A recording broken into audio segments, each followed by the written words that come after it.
India news 24।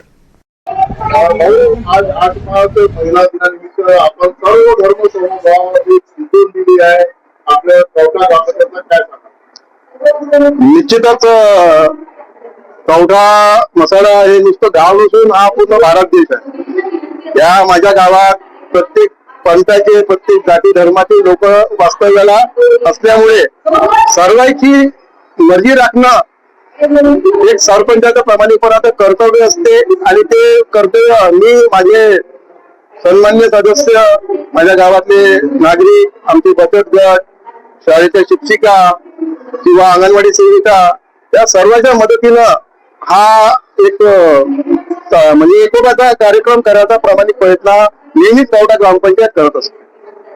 आपण ग्रामपंचायत आणि कवठाची काय झालेली आहे?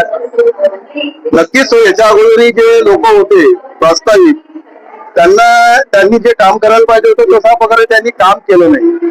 शेवटी लोकांनी एक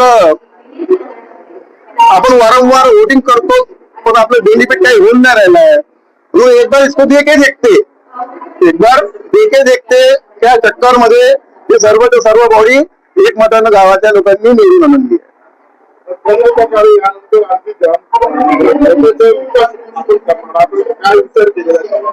आता कवठा प्रॉपर कवठा जर म्हटलं तर कवठा गावामध्ये आता कामं शिल्लक आलेले नाहीये, तिथले पूर्ण कामं जवळपास संपलेली आहे। आता एक मसाला गाव आहे आमचा रेवणी, त्याच्यानंतर गोविंदगड म्हणून एक आमचं वार्ड क्रमांक 1 आहे, तिथं नाल्याची वगैरे खूप आता गरज आहे आणि आता पूर्ण फोकस आमचा वार्ड नंबर 3 आणि वार्ड नंबर 1 म्हणजे गोविंदगड या दोनच भागात राहणार आहे। बाकी तर सगळीकडे व्यवस्था जवळपास संपत आलेली आहे।